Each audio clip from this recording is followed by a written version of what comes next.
And I was like, oh, they're not here. And I was reading more about it, and I was like, I got crazy. Yeah. Is it Miami and Texas are playing? I think they're playing in dome stadium, so they don't have to worry about it. I don't know. I have, Don't exactly. wear it over my head.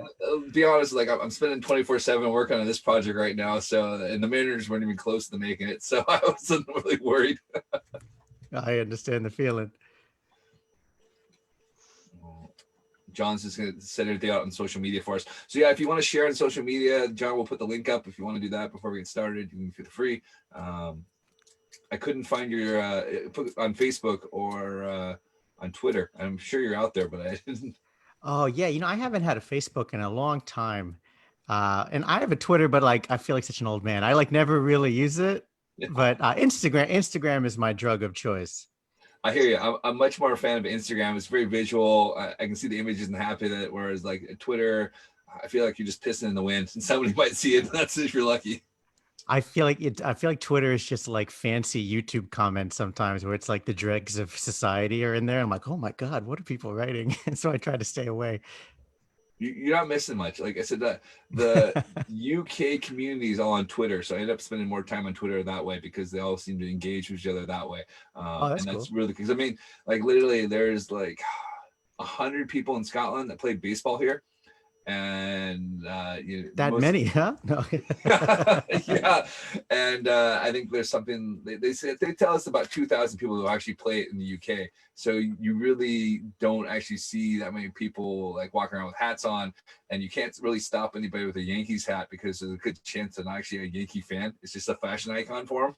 Yeah, yeah. So I learned that lesson the hard way, where I stopped some guy like, "Oh, you Yankee fan? Let's chat baseball." He's just like, "No, fuck off, mate." And I was just like, "Okay, What well, is I'm gonna this stop thing? asking the Yankee fans if they're into baseball or not." And I don't know if you watched any of the London series last year, but they walked around and stopped anybody that had a Red Sox hat or Yankees hat, and most people had no idea. You know, it was kind of like where Aaron Judge was interviewing people about Aaron Judge, and they had no idea it was him. Oh my God, I love when they do that. I remember they did that with Matt Harvey on like the Tonight Show or something like that. Like Yeah, that. It that's was right. so people are like, yeah, he's cool, I guess. I know. Yeah. Oh, Matt Harvey, man. What happened to Matt Harvey? What's your I, take on it? I, I mean, I was a big Harvey fan. I had my Harvey jersey on for Harvey Day and all the Batman such, and then he just kind of like, I don't know, just kind of went away. I think that like that World Series game when he like blew it at the end really kind of like messed with his confidence a bit, and Right. then just from there, that was kind of it for him in New York. It's a shame. Like I just liked his whole persona he had behind it. Like he was definitely, the man of town, and it was like, oh, it was great to see. Yeah, it was really fun, man. Being in New York at that time, it was like, I mean, I'm a Mets fan, obviously, and like the Mets are like these lovable losers, they never win. So like to see when they were like doing good in 2015 and like going as far as they went, like I felt like everybody was a buzz. But maybe that's because I was like already so excited about it. I was like picking up all the social cues and such. But it was really fun. It's a Yeah, okay. lifetime ago. Like I said, I'm a Mariner fan, so like I have not been excited since like '95. So I got you then.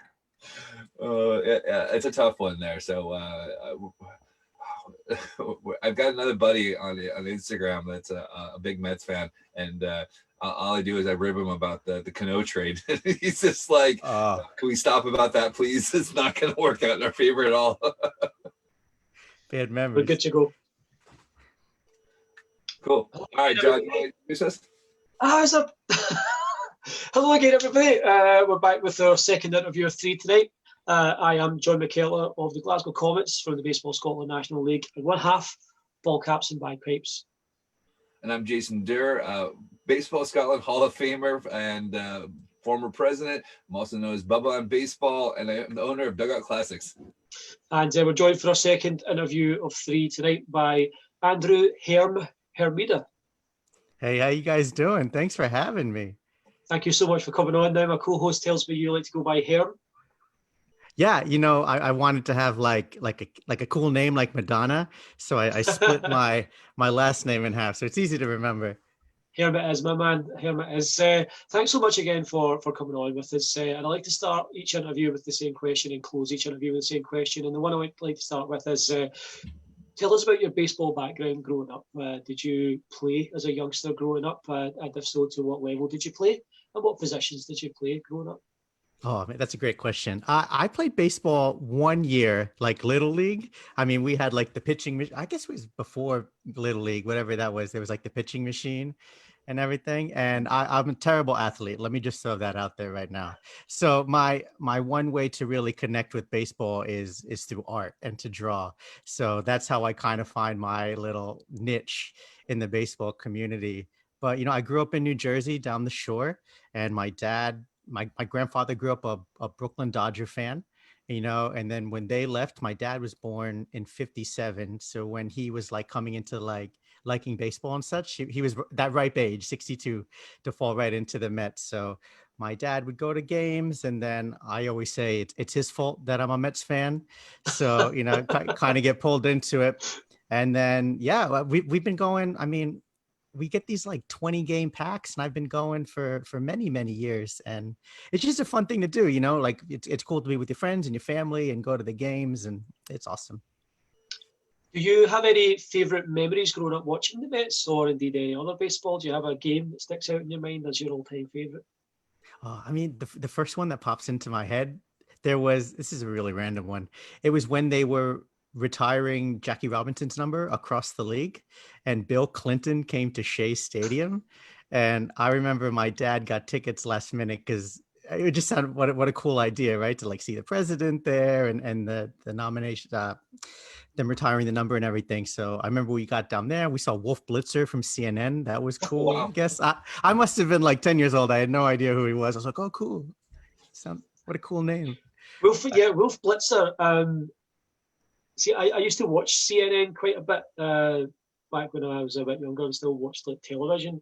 And I remember seeing Wolf Blitzer's show, and I was like, Wolf Blitzer, what kind of mad name is that? Like, he's obviously like, that must be some kind of stage name to protect his identity. He was away doing like field reporting. That's his actual name. He's actually called Wolf Blitzer.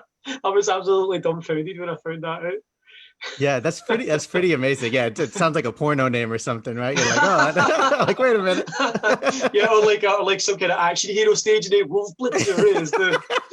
It's almost like his parents lost a bet, when he was born. Wolf now. Hey, it's an easy name to remember, just like Herm, right? You'll be saying it in your sleep tonight. Yeah. The first ever game that I ever watched live, first Yankee game I ever watched, was against the Mets. It was in 2001, the Sunday night before the 2001 All-Star game. And the starting pitcher matchup was Randy Kiesler for the Yankees and Glendon Rush for the Mets. And so I star-studied the introduction to baseball. Yeah, right? Man, those Subway Series games were so awesome.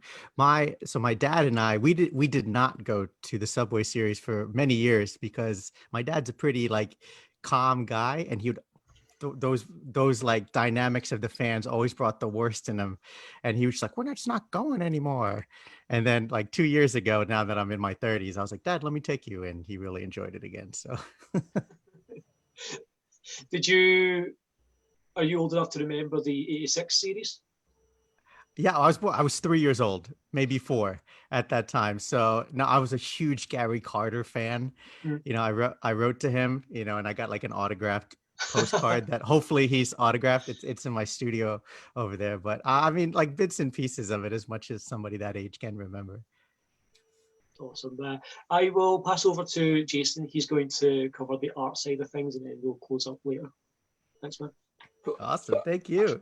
I'm looking at the background there. Is that the Cal Ripken Wheaties box back there?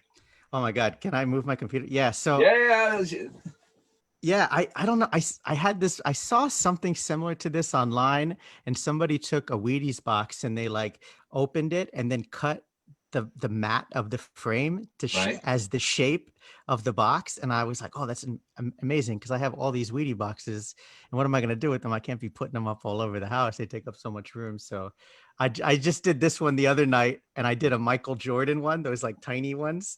Right. Yeah. And there's there's Met cereal and stuff. So that's my quarantine project. Right.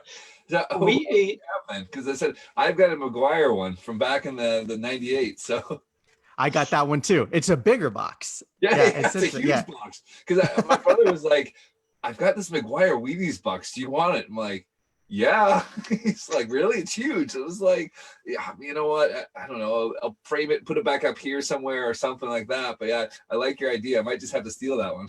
Yeah, So feel free, man. gents, It's super easy. so gents, help me out here, right? We don't have Wheaties, so I never knew what they were growing up. What are they? Are they kind of just like shredded wheat, or what kind of cereal is that? It's the equivalent of Shreddies. Shreddies, right? Okay, yeah. So kind of like the lattice kind of thing. Oh no, actually no. Oh gosh, I haven't had wheat like cornflakes. I guess that's the closest thing to Wheaties, but with wheat instead of corn. Oh, so like Yeah, they're wheat not flakes, very basically. tasty. No, they're terrible. That's such a disappointment. I mean, oh, man, I ate a ton of Wheaties, but it was because of like they would have McGuire or Cal Ripken in the boxes there. And it was just like I think I put a bunch of sugar and raisins on there to kind of make it taste better. Fair. It's like Raisin Bran, but without the raisins. That's the only way you can describe it. This is like when we tried to explain the Iron Brew to the guy a couple of days ago. You were just like, he's kind of like cream soda, but not really. It's orange, but it doesn't taste like orange. It's I don't know. Have you heard of Iron Brew by chance? Me? Yeah. No, I've never heard of it. Yeah, so it's like the Scottish national soft drink, and it's orange in color, and you either drink it like room temperature or super cold. Everyone has their own preference there, and it's like one of those things where like it's the only thing that outsells Coke in the country. So, Oh, wow, really? it's the rumor is it's made of like steel girders. It's in the recipe. It's one of those things where like 3 people know the recipe, and you can't be on a plane at the same time because if someone dies, you can't make it again. There's a lot of money on the line. So it was really funny because we were interviewing Mark Donaldson from ESPN, who does caps off over here for us. So he does the MLB stuff over for here, and he's Scottish. And we were asking him what he missed from Scotland, and so we have a sugar tax in Scotland, and so they had to reduce the sugar in our Iron Brew. Whereas back where he lives in Bristol for ESPN, he can get the full fat Iron Brew. So he has people asking him to send Iron Brew over back to Scotland. Oh, wow. That's awesome. I got to try it. I'm sure you just go to the nearest Scottish bar. I'm sure somebody will have it behind the counter. It's one of these institutions you have to get. So, Yeah, I'm going to definitely keep my eye out for that. all right. So let's move into the artwork here. So describe how you came to the concept of the, we won't go into that, but we'll start with the Mets games and how that came around, how you started just drawing at the games. Yeah, so the first game that I drew was in 2014, and the Mets were getting slaughtered, and I had my sketchbook with me, and I was just trying to get better at drawing, just faster, and just drawing from life. I think is such a great practice if you want for artwork and such. So I pulled out my sketchbook, and I was hooked from there. So every game that I've been to after, I just started drawing the games, and then in 2017. I'm a big collector, so I think the idea of like going to the games and having this like keepsake, and each drawing I think is cool. Like in my eyes, I think it's kind of cool, but it's really cool to have all of them like as a big study. So in 2017, I had made the pledge to myself to go to all the games. I only made it to 75. Only 75. Yes, I missed a couple. I think like I had my wedding was that year, and then like a couple other friends. So there were reasons, but then. This past 2019, I went to every Mets home game, and I drew every game from different vantage points. So it was a pretty cool. It was a pretty cool season for a Mets fan. It was Pete Alonso, hitting the home runs, and lots of stuff. So I was able to capture that, and yeah, it's just fun. It's a really cool drawing exercise, and it's a really cool way to interact with people in the stadium too. So we have like drawing clubs. People come and they'll draw with me, and we'll share what we got. It's a lot of fun. Well, so you actually like go, okay, I'm going to be in section 213 and I'm drawing the game from there and just say, come down and say hi and draw, or do you guys organize beforehand and just get tickets in the section then, or explain? Well, that, mostly what I'll do, Yeah, I'll just put on Instagram. I'll be like, I'll be in section such and such at this time. And then people will come by, just say hello. They'll bring their own sketchbook, crayons, what have you, and kind of draw along. So it's a really cool way to meet people. Like I love to meet other artists and people interested in drawing. I think that's the best part about drawing, in my opinion, is like the community aspect of it, like we're doing right now. So in order to come to the baseball game and have people sit around and draw with you, it's the best. So where do you get your tickets? You go to StubHub and kind of go, I'm going to sit here because you mentioned the 20 game package and you're kind of stuck in the same section then. Yeah, that's a really cool question. Like in 2019, I don't know if all the teams did it, but the Mets did it and the Yankees did it too. It was for the Mets, it was $40 a month, and you got standing room access to every game. Oh, wow. So yeah, so basically, I had my 20 games I get with my dad, and then we would like have a guaranteed seat. And then the $40, you would just walk in. And I mean, truth be told, you can pretty much sit anywhere you want that isn't on the field level at Citi Field. Nobody ever really gives you any trouble. So I would just kind of walk in and kind of bounce around. You knew places that you were cool with. And then a lot of the games I really enjoyed like standing on field level, because in the back they have like those railings, and I would just kind of stand there and just draw. I had this like vest where I'd put like, my beer here and then my pen here, little sausage sandwich in my pocket and stuff like that. So it was cool. So that was really neat about that. That's really cool. That's fun. Do you have a favorite park in the favorite part in the park to go and draw from, or do you just kind of enjoy the fact you can just go walk around anywhere?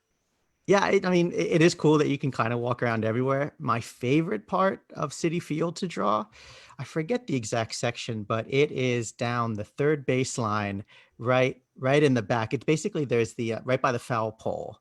There is the cameraman is right there. And the reason I like it is it's kind of like it teeters off into like like a triangle down there. Right. So it's almost like it's its own special little section, because like it's not a numbered section. It's like row A, B, that sort of thing. And I feel like those 15 seats, you kind of get this like cool camaraderie with everybody and you're all talking. But anyway, that's my favorite spot. That's cool. So you have a couple or a couple clients I noticed. The 7 line. Explain what that is, because some of the people that are watching aren't Mets fans. I know a little bit about it, but you obviously have done some work with them. Oh yeah, the 7 line, man, they're great. So the 7 line is the best way I can describe it, it's a Mets specific like clothing line. Mhm. So they make Mets shirts and accessories and stuff, and they have a big community they call the 7 Line Army. And it's just it's like the bleacher creatures in a way. It's like but what they'll do is they travel around with the team. So at Citi Field, right in the outfield, right dead center, they'll sit there like 300 or 400 people, and then they do like maybe 10 or so games traveling. They'll go Right. with them, so it's pretty awesome. And they all wear the same outfits, like all orange or all blue, and they have chants and stuff. It goes back to that community aspect I was talking about before. So you kind of get this like a little baseball family that you can kind of hang out with. But those guys are awesome at the 7 line. I've done one t-shirt with them, a Mr. Met, like a pixelated Mr. Met. Right. And Okay. yeah, and then during the quarantine here in New York, when everything was shut down, we did a art class with Herm, it was called, and we did about I think 30 classes where I would teach kids how to draw baseball specific things. So we drew Mr. Met. I love Mr. Met. So we drew Mr. Met driving a bullpen car, driving the train, eating a sandwich, all of those different kind of things. And you can see those on YouTube if you ever get bored. Yeah, I was going to ask you about that because I didn't see that you had the class with them. Were they pretty well attended? Did you get a lot of people interested in that? Yeah, I mean, at the beginning, it was more people, and then it kind of to teeter off once like things started to open up, which is fine. Story of my life. But yeah, it's there forever on the internet if you ever wanted to view them. I think they were a lot of fun. It was cool to see people posting like their drawings for all of us to share. I thought that was really fun. Yeah, that's cool. So what we'll do is after the show, we'll have John post a couple of your YouTube videos, and people can see it there. So that way they don't have to actually search it out. We'll just go, okay, look, you can see that there. So, but it sounds like it was a lot of fun. So, is that something you had planned to do? Because I know you're an illustrator, but obviously there's other stuff that goes with it. Do you work with kids very often then? No, not really. I have nieces and nephews and stuff, but I think that my artwork or my drawings are pretty loose, and I try to have fun with all of it. And then this art class in particular, I have drawn since 2008. I had this like really boring job, and I would draw Mr. Met again as just like practice. And I have like over 1,000 of them just doing different odds and ends and stuff. So that's kind of where it fell in, was Mr. Met giving hugs and high fives and yada yada. So that's where I kind of popped into that. I think we've all had those boring jobs. Is that why you decided to go out on your own and do your own stuff? Oh man, it was so funny. So, I studied illustration in college, and then my first like art job, I sat at a desk and I was a graphic designer for like a clothing store, but it was like not secondhand clothing, but like a little cheaper kind of like that throwaway clothing. Right. Okay. And I was making signs that were like socks, $1, underwear, 2 for 3. And I was like, this is the worst. So, and I could finish my work in like 20 minutes, and then there was still 7 hours left, so I had to like have fun as best as I could. Is there any scope to be creative with a job like that, or is it just what you would imagine, just like kind of like a background with the lettering? What, the sock drawer? Yeah. Yeah, it was pretty terrible, the job. Like I think I got it on Craigslist, and it was like the perfect American like office cubicles. Like you would sit there, everything was like that beige. I don't recommend it. No, I think we've all been there. I think that first job out of college, you're just gonna take anything and just go, oh man, this is soul destroying. This is not what I want to do. Oh yeah, dude. I mean, the best part about it is there was a Chipotle across the street, so I could get like burritos at any time. I think we have one Chipotle, and I think it's in London. And I remember like there was a big post because I'm in an expat American group, and there's always one of those things where people are like, there's a Taco Bell open now. We gotta get Taco Bell. And then you go and you're sober and you're like, this is really bad. This is not what I remember it. Yeah, that's a choice for like 10 p.m. down. You know what I mean? Yeah, like you can't get it any earlier. There's one in Glasgow where John's at, and we went over for a baseball game, and a couple guys are like, let's go to Taco Bell. I've heard so much about it. It's actually a sit-down restaurant, and they serve you beer if you want beer. And I was like, at the Taco Bell? Yeah, you get beer at Taco Bell. Yep. And I was just Wow. like, they tried to sell it as like it's this fast food sit-down restaurant. And I was like, no, Taco Bell is like 3:00 in the morning in a car, and you're slurring out your order. And next thing you know, you have 10 soft tacos and maybe a gordito. And I will say that I think the greatest collaboration of all time is Doritos and Taco Bell. The idea of having that Dorito shell, genius. I don't know why it took so long to come up with it. I've not had one yet. I haven't been back it's been about 5 years. And like when I go home, all I want is junk food because it's all the stuff I can't get. And everyone wants to go to like these nice restaurants now because we're a little bit older. We can afford nicer food. And I'm just like, no, man, I just want to go like Taco Bell and Jack in the Box and just get me absolutely just sick from the fast food. But Tim Hortons out my way is pretty good. What What was is it? I'm sorry. The Tim Hortons that we have out my way is pretty good. Yeah, but that's Canadian. It's North American. He's not wrong.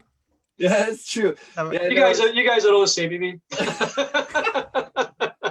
No, I think there's like a Tim Hortons in like Buffalo, and that's only because it's right next to the border. So it's. So do you guys not actually have Tim Hortons in the States then? No. No, there was a Tim Hortons at that same Right, job I was okay. just telling you about. There was one, like Herald Square. There was one. It was like a Dunkin' Donuts Tim Hortons mix. Right, okay. I thought that Tim Hortons, although I know it's Canadian, obviously it's named after Tim Horton, imagine that. But I thought that it was kind of all across North America, like, like Dunkin' Donuts and all the rest of it. I guess that would be your American equivalent then. I guess so. I've seen one or two, but Right. it's kind of rare. I did not Yeah, know that. no, I kind of Never mind. Forget what I said. It's like the Canadian equivalent of Starbucks. That's kind of the best way of saying it. Starbucks, yeah, no worries. Yeah. Yeah, next time you come down for a Yankee game, I'll take you to all the Tim Horton hotspots in New York. That's a guarantee. How is Citi Field? I mean, I've never been to. I went to New York for like 10 hours, and so I basically went to like Times Square and ran around there and saw Yankee Stadium as we were driving back up to Western Massachusetts. But how is Citi Field anyways? Like it looks cool and all the videos we're gonna watch and all the games. Yeah, I mean, Citi Field's cool. I mean, if I was to compare it to Yankee Stadium, because those are like the New York institutions, there's the Yankee Stadium has a lot of history behind it. You know, World Series wins, great players, things like that. So it's like a monument. While the Mets Citi Field, it's very like family friendly. So it's like it's kind of like I don't know. It's kind of silly. There's like, beach balls bouncing around. It's sponsored by Marshalls, like this like Right. clothing store. And there's a lot of like family friendly things. And one of the cool things about Citi Field is you can walk around it. So it's like the on the field level, there's lots of food, different vendors and such, and you can just walk around. And then there's like little attractions like that. In 2019, they had like a pull-up contest, Right. Okay. things like that. So it's very family friendly. Because we were Well, talking to Maz Adams, and he was saying as a Yankee fan, it was like $50 for him to find parking to go to a game. Oh. It was just like he's like, yeah, we don't go to very many because like the wallet just can't handle it. Yeah, it's crazy because you go to Citi Field and there's nothing there. There's Citi Field, and I'm sorry to anyone in Flushing. This is not a dig, but it's like there's Citi Field, and then there's a couple of mechanic shops. There's Arthur Ashe Stadium in the park, which is cool. But you go to Yankee Stadium, and it's in the middle of a neighborhood. So you can like stop by and get a beer or a sandwich, and there's things to do before and after the game. So that's one of the things that I really wish that Citi Field had. I've heard rumors that that's supposed to come, but I mean, I'll see it when I'll believe it when I see it, that sort of thing. But yeah, there's nothing there. You go to the game and then you leave. It's interesting because Mark Donaldson, who we had on Ball Caps and Bagpipes this past week, by the way, that episode is out now, wherever you grab your favourite podcasts. He prefers Citi Field to the new Yankee Stadium. Yeah, I've heard that from a couple of people. It's the Mets aren't as good. They're not as good as a team as the Yankees, obviously. So they're like the tickets are a little bit cheaper. There's not, everybody knows the Yankees all over the world. So the tickets are much more expensive and stuff. So Citi Field's a little cheaper overall. And that's one of the things. And then I think another cool thing with Citi Field, I keep talking about the food. The food there is awesome. There's a lot of local vendors in there. They have what's called like the World Fair Market. So there's like sushi and, Italian sandwiches and this and that. So you can get a little bit of everything. So if you were a picky eater, you'll find something. As for the games themselves, I've actually heard that the view is far better at Citi Field, and the Yankee Stadium's kind of been built not with watching the game primarily in mind to an extent. There's a lot of kind of restricted view seats and stuff like that, which for a ballpark of that size and that cost is kind of unacceptable. But like, is it right that would you agree that it's like that Citi Field is a more pleasant viewing experience in terms of the actual game itself? I don't know. I think if Citi Field feels a little bit more spread out, it's a little bit more comfortable when you're sitting down as compared to Yankee Stadium. But Citi Field has many obstructed views. Like if you're in the Pepsi porch in the back, there's sometimes you're like, what the hell's going on? Like, cause you can't see like underneath. And then there's another thing they did where they have the stairs and then they put the railing up. So if you're in the upper deck, there's parts of the field that are difficult to see at times. So they tried to fix it with like these like glass barriers, but people are taking selfies there and stuff. So I guess, grass is always greener, but there are certainly, I would say it's about the same in terms of Yankee Stadium and Citi Field in terms of the viewing. So have you got yourself a ball yet? You got a foul ball? I've never gotten a foul ball. I'm 37 years old. I've been going to games as long as I can remember. The closest I came was at the old Vet Stadium in Philadelphia. And I must have been like 12 years old. And I pushed myself to the front and I went to catch it and it hit me in the neck and I dropped it on the field. And that I told you I wasn't athletic. So yeah, I never got the ball. You should have really played that neck injury up, and maybe they would have thrown you. Oh God, my neck! Oh shit! It was Philadelphia. They would have like tossed me on the field or something, like. Yeah, well, that's a good point. There, so yeah, you'll be fine. What I was going to ask you about it. I said also, yeah, you mentioned Arthur Ashe Stadium. I saw in your Instagram feed that you had a picture of there. So do you tend to walk around New York and capture various images while you're there? Yeah, of course. I mean, yeah, I think that's one of the coolest things about living in a city.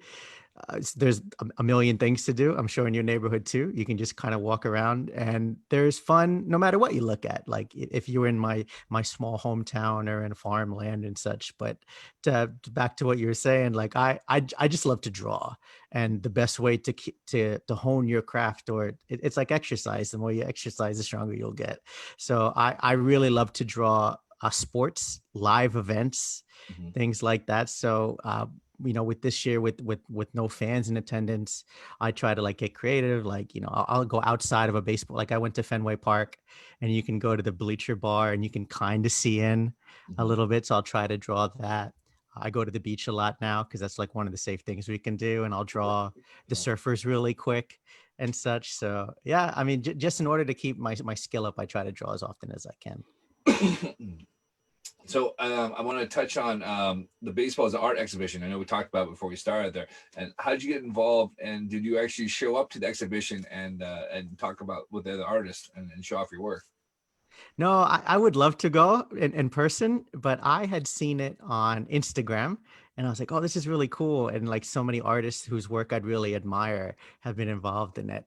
So last year, or 2018 or 19, whatever, I had reached out and I was like, hey, here's my stuff. Can I play? Basically. Yeah. They were super awesome there and super nice. And I had a couple paintings in there and popped them in. So, and that's how I got to know a couple of the people through that circle. So thanks for having me, everybody. That's really cool. But if you haven't checked out that exhibition, anybody, it's awesome. Like some of the greatest artists. It's really, really cool.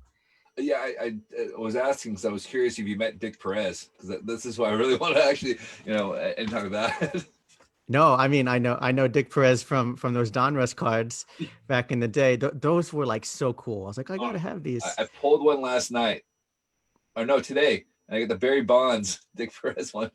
That's awesome. There's I just read this really great interview with him. There's this like a CBD like balm that they have for muscles. It's kind of like icy hot. It's Okay. called Weed Sport. And they have a blog, and they interviewed Dick Perez, and they asked him about all the stuff. Like he had said he played tennis with I get Nancy Seaver, if that's her name, Tom Seaver's Yeah, wife, yeah. things like this. You check it out. It's pretty cool if you like Dick Perez. Yeah, it's cool because I mean I look at him as kind of that pioneer when it started, and then you had Vernon Wells with Upper Deck, and you just kind of it snowballed for there. So I got turned on to, I think the exhibition the year before was Baseball Card as Art by Beauty of the Game, Jimmy Parker, Oh, and okay. and so that's why I started learning about these kind of like more and more things, and probably at the same time I just finished working at Edinburgh College of Art, and I looked at my cards and went, yeah, actually there was a lot of design work that went behind this, and I really just kind of started looking at things from that perspective, and it really kind of opened my mind instead of going, I'm looking for those Mark McGuire and Jose Canseco rookie cards. Well, yeah, the night growing up in the 90s, that speculator boom was such a big thing, back to the Wheaties boxes. I was like, Mom, I got to hold on to it and not eat the cereal because it's going to be worth $100,000.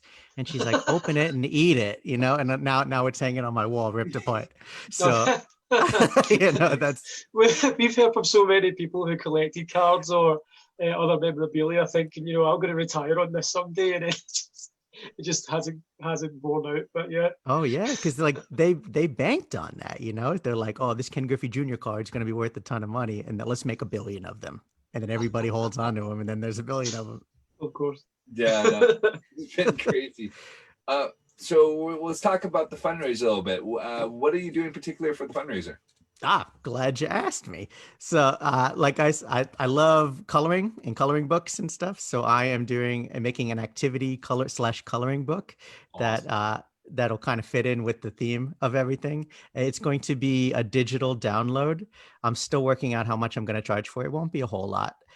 Maybe between $5 and $10, and it'll be done on Thursday or Friday. It's going to be between 15 to 20 pages, and it'll be a PDF that'll be sent right to your inbox after you pay, and you'll be able to print that out or color it on your iPad or color it from your home printer, and 100% of the proceeds are going to go to the museum.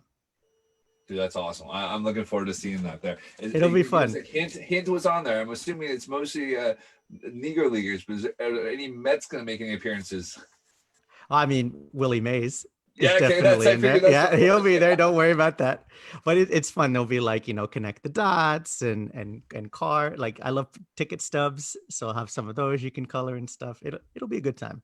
Awesome. I can't wait. I'm gonna definitely gonna buy that one and give it to my daughter and then get her inspired on that in there because yeah, I don't think there's any actually baseball coloring books there and she'll be up for it. So Excellent. cool. John, do you want to ask your question and then we'll open some cards here? Yes, certainly. Before I do, once again, we have a few people watching the stream who've left some comments. So if you just bear with me here. Stephen Loudon, who's joined us for pretty much every night of this project so far, he said, hi guys, good evening. He was watching the A's and White Sox and was asking, is Jason a Mariner? Yes, he is. Much to his own chagrin, more than anyone else's, I think. Jumbotron Art, that would be Peter Chen, who we just spoke to moments ago, says, Herm, 1 year in Little League, but a lifetime in the arts. Same here. And then he wants a fist bump. So if you would, Herm, a fist bump for Mr. Chen, please.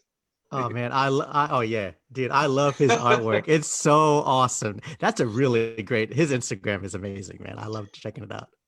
Graham I was Nelson. super excited that he came on. He says he normally doesn't give that many interviews, and so we coaxed him on, and I was thrilled. Like I've been following him for like 2 years, and it's so cool to have him on.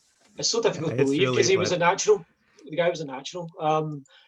Graham Nelson, a friend of Ball Caps and Bagpipes, he says, I'm pretty sure that Scotland is still the only country in the developed world where Coke is not the #1 selling soft drink, and it's thanks to Iron Brew. Graham has also sourced one of the first episode of Draw with Herm. So if anyone's watching either live or after the fact, check out his link in the comments. He's done my job for me, so thank you for that, Graham. Hey. Shout out Cards says there's a few Timmys on Manhattan. Stephen says, well, I never. He doesn't mention it much. Coming back never happened. White Sox pitcher was ace. And then shout out Cards again. I'm all over that. What a great idea. Can't wait to get the kids involved in the activities. So I think he's going to be enjoying that video later this evening. Awesome. So we like to finish up by asking the same question of all our guests here, and that is, as an American, as an artist, and as a baseball fan, what do the Negro Leagues mean to you? And if you could just explain to us how it is that you came to become involved with the fundraiser. Yeah, I mean, what's cool about the league is America, especially now, America is in this weird point, and it has been for many, many years. And I think it's really important to see all the terrible things that have gone through in our society, so we can remember to go forward to not do those certain things again. And it's especially like because of people's ignorance, or just not their unwillingness to learn about different people and cultures. You've missed out on some of these amazing things, like certain players that were never able to play in the major leagues or get like their due day in the sun because of just silliness overall in terms of racism and that sort of thing. So I think it's really important, again, to highlight these players, and again, just so these mistakes will never be made again, so everyone can be inclusive. But and how I got involved in this, it was my friend David Holden. I met him on Instagram from the Baseball is Art show, and he was awesome. And he just kind of reached out to me and was like, "Hey, Herm, I think there's this thing going on that you might like." And yeah, and then I reached out to Tad, and here we are. Brilliant, man. Thank you so much. Before I close up there, I think, Jason, you were going to say something? I would say you have to give David a nudge. He's not booked himself in for an interview yet. So just watch, David. Nudge, nudge. We're going to come after you. Oh, yeah. I'll hit him up on the side. Hopefully he can pop on too. Thank you so much for joining us here. It's been an absolute blast talking to you, man. Would you like to, before we open some cards, plug your social media channels? Oh, sure.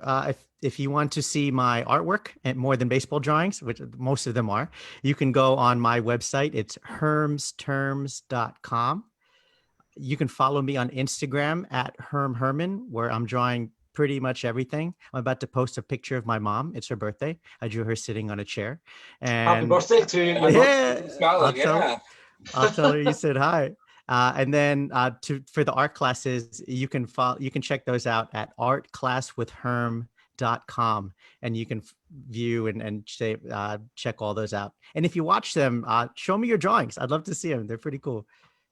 Brilliant, man. Jason, let's open some baseball cards. Yeah, we'll post all these on Facebook later so everyone can find it and make it nice and easy for them and all that. So cool. So I'm a junk era guy. So I got that there. So I've got 7 packs of cards. You can pick whatever one you want to open, and we'll open them up. And if there's any of the players you want to mention anything about, great. If not, no big deal.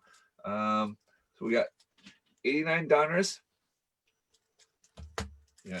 1990 score. Oh man, there were a lot of different cards. I forgot about score. 91 studio. 91 Stadium Club. 92 Donruss. This has got the Cal Ripken autograph in it. If you were chasing that one to go with the Wheaties box. 93 studio. And there is modern baseball with Big League Baseball, if you want to talk about any of the modern players there. So, you know what? Can we open, what was it, the 89 Donruss one? Yeah, I just sure really can. love the colors. Yeah, exactly. Try to chase that Ken Griffey Jr. rookie. Heck yeah. So, You know, it's funny. Another quarantine project of mine is I got a box of 89 Topps cards, like a wax box. And I've been opening up every pack and drawing all the baseball cards quickly, doing like a documentation of all of it. Oh, wow. It's so fun. And like drawing the disgusting gum. It's like green at this point. Oh man. So shout out Sports Cards. I helped them kind of launch their stuff there. I'm a junkware era guy. And we opened up a pack from like 1981 and then just kind of did every year. And I tried the gum from 1981. It was not good. Oh my gosh. There's a video of it somewhere. It's on YouTube somewhere, but yeah, it was not pleasant. All right. Let's see. So with Peter, he pulled out a Mark McGuire and a Will Clark rookie card on that there. So we got to pull a Griffey to see if we're going to beat him or not. But that'd be awesome. It's a pretty slow start with Eric Hetzel for the Red Sox. God, I haven't seen these cards in forever. That border. Oh my God. I really remember that now. They're one of my favorites. You're right. The color is just so bright. They really kind of pop there. Wayne Tollerson for the Yankees. Mm. Yep. Heard of him. All right. Oh yeah. This guy was huge. Ricky Jordan. He was worth a lot of money back in 1989. How about now? Yeah, like I said, he hit 11 home runs in 70 games, and then that was I got my old baseball cards there. I had a good like 12 or 15 of those guys. All right, there you go. There's a Met. Jack Savage. There you go. You know, I actually don't know Jack Savage. Maybe he's hanging out with Wolf Blitzer with that awesome name. Well, to be fair, that was only his second year there, so he didn't look like he stuck around very long. Right. You had any career in professional wrestling, it looks like, with that name. That's actually an awesome point off the top row. Jack Savage. Bob Malicki for the Orioles. We're off to a pretty rubbish start here. Yeah, I'm not familiar. All right. Barry Jones, he's got a nice mustache. That's awesome. That's about What is that hat that he's wearing? So the White Sox wore that hat for 3 years.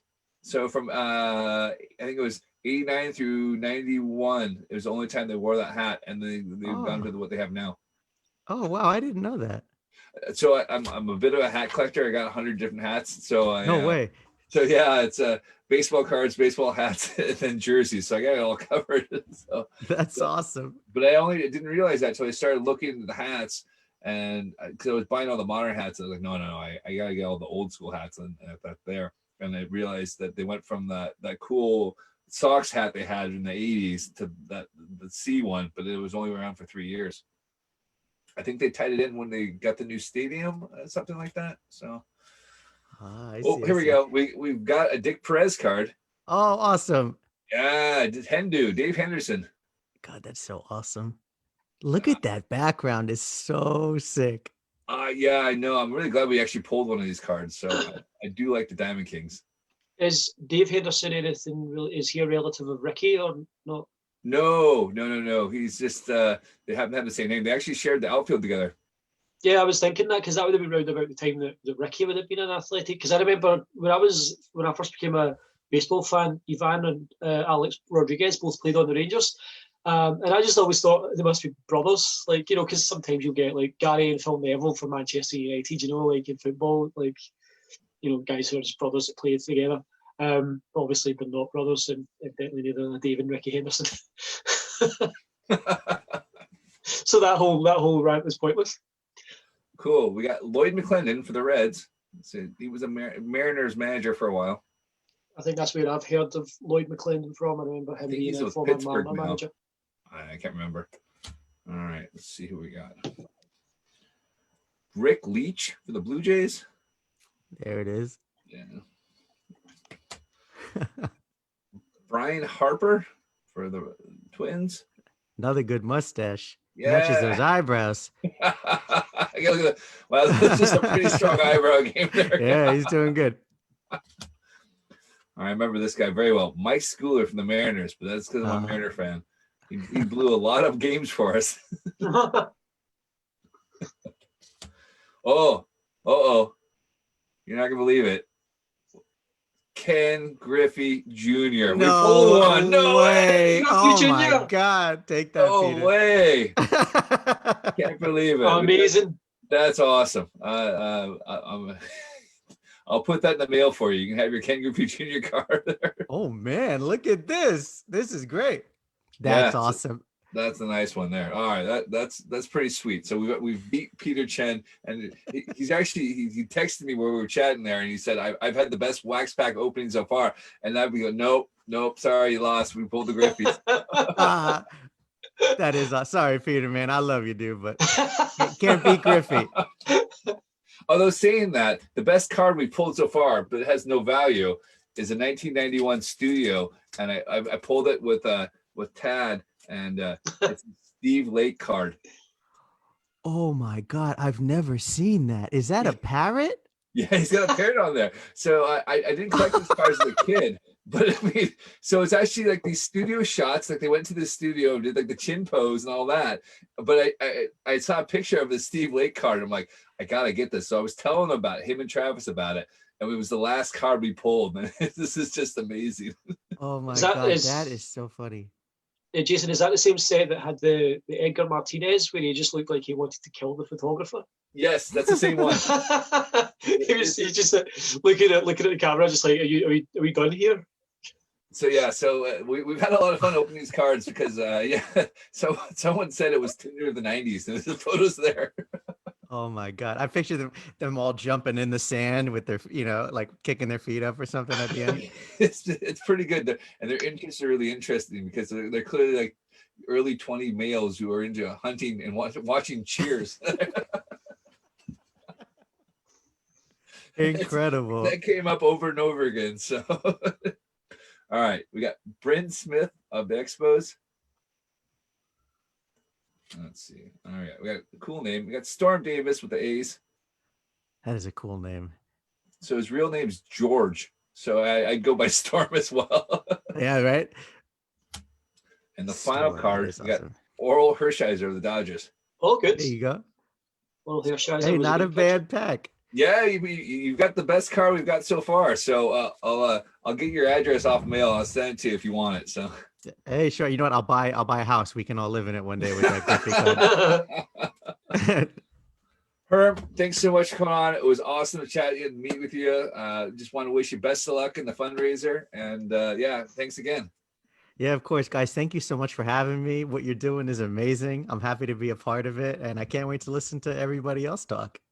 Thank you, Herm. It's been an absolute pleasure. Thanks, man. Yeah, of course, guys. Thank you so much. Have a good one, Herm. Bye-bye. Bye.